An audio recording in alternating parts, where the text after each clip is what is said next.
Hey everybody, Jake Reichbart here. Today I'm going to share with you a lengthy lesson excerpt. So have your guitars ready and we're going to have some fun together arranging a song. Perhaps you've seen some of my many hundreds of solo guitar arrangements I have here on YouTube, and the inspiration for these arrangements is right here behind me, as you can see. I grew up with these vinyls, and I draw pretty much from any kind of style imaginable from the pop music of the past 100 years, everything from Glenn Miller to Van Halen, Alan Holdsworth to Motown, and pretty much anything in between. Beatles, I have perhaps 25 Beatles song arrangements, 20 Steely Dan song arrangements, same for Stevie Wonder, rock, hard rock, Deep Purple, Led Zeppelin, and of course tons and tons of classic jazz standards from the 40s and 50s, bebop, dance tunes, movie themes. And if you want to learn how to arrange any of these songs for solo guitar, I can teach you. Just like the excerpt that you're about to watch, which comes from a lesson that runs about 90 minutes, I have nearly 200 additional titles, and they are mostly song specific. I enjoy teaching through specific songs because I can show you hands-on how I approach arranging a song. What's nice about these lessons is that I don't just tell you, do this and you're done, but rather I'll take you through 3 or 4 or 5 different ways to play the same passage. I'll work with you on dynamics, on articulation, and 100 other things that you cannot just put to paper. As I mentioned, these lessons run approximately 90 minutes. The introduction, which runs usually 15 minutes, focuses on the right hand in rhythm, and in this introduction I go through my 3 pillars of rhythmic arranging, the first principle being melody and bass only, the second being rhythmic arpeggiation, and the third, of course, the down stroke that I play with my right hand fingernails to produce that backbeat that everybody asks me about. Nevertheless, I do have 2 main method lessons. The first one, how to arrange any song for solo guitar, running 2 hours, and also an introduction to fingerstyle guitar and solo guitar arranging, running 2 hours and 40 minutes. The information about these lessons, the cost, my full lesson list, as well as a link to the full performance of the song that we're working on today is below in the information. So expand the information, take a look, and let's get started.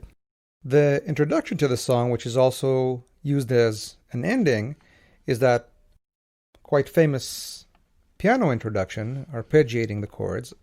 I do it twice, once without a bass note and once with a bass note to clarify what chord it is. And what I mean by that is that the very first chord, all by itself, looks like an E minor because I'm playing the notes E, B, and G. So by themselves, that is outright an E minor, except that if you play those against the C, that's actually a C major 7. So the first time I only play the upper portion of the chord, just the 3 chord notes, and as such, they will be the E minor, as I mentioned. Then what looks like a D major, a C major, and a B minor. So the actual notes are, as I mentioned, E, B, G, then D, A, and F sharp, C, G, E, and then B, F sharp, and D. And as I mentioned later on, when I add the bass notes, those will actually turn out to be C major 7, B minor 7, A minor 7, and G major 7. We'll get to that in a second. Let's start with the arpeggiation. I use a thumb and 2 fingers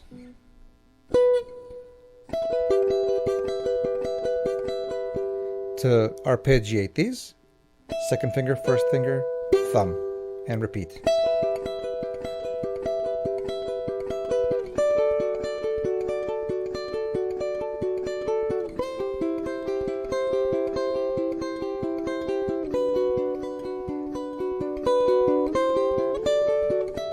And I climb up. So I arpeggiate down, first string, second string, third string, 3,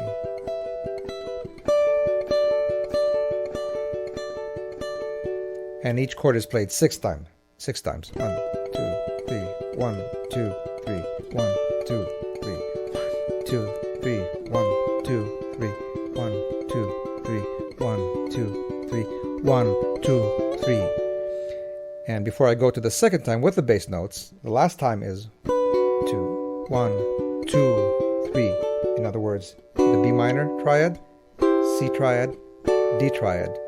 And when I hit the next chord, which is to say the second time that I'm playing this E minor, then I add the C. So just to review the beginning again.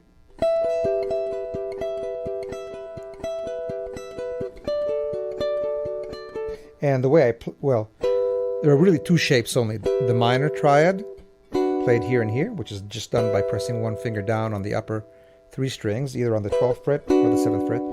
The other 2 are like a major triad shape, which has one finger pressing down on the upper 2 strings, and then, in this case, fret number 10, and then second finger adds fret number 11 on the 3rd string. And the same thing, exactly a step down for the C chord. So, as I mentioned, when I play the sequence for the second time, I add a bass note. And the way I do it is at the very instant that I play this E note again, as if I was playing this, I also hit the C. And now, because I'm adding a bass note, I have to finger the upper portion of this chord with my 3rd or 2nd finger. 3rd, well, it could be 4th as well. 3rd is convenient.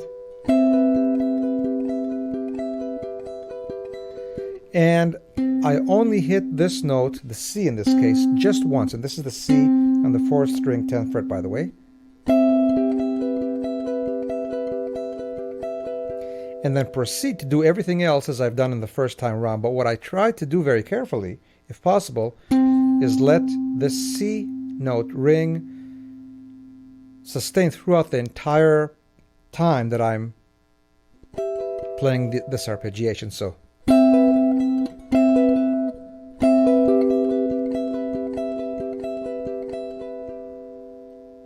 this is still ringing. Then, same thing here. So now this portion of the chord that I played with these fingers, now I'm playing with these fingers 2 and 3, so I can catch now the B with my first finger. Some people play this chord with separate fingers. I do it this way. So the notes in total here are D, A, F sharp, and B. And I do the same thing exactly with my right hand. At the moment that I play the D, I also play the B.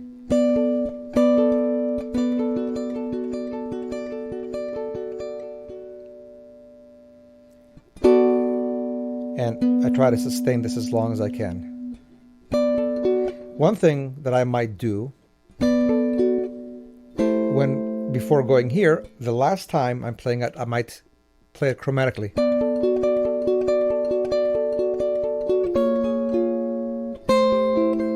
If I do that, then I have to repluck the bass note. And all it is a half step below.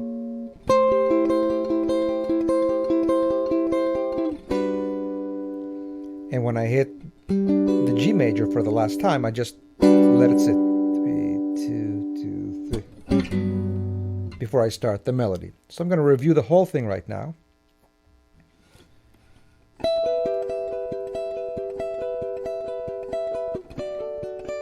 Well, I'll finger it as if it were just the triad.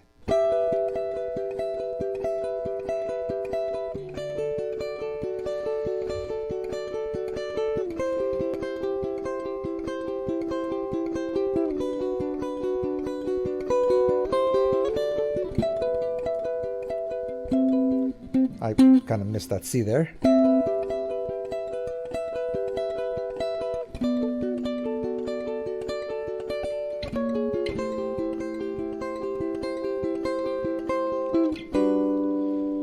And when I hit this note, I have 4 notes together. So now I pull out the 3rd finger and play them all together. So again, from here.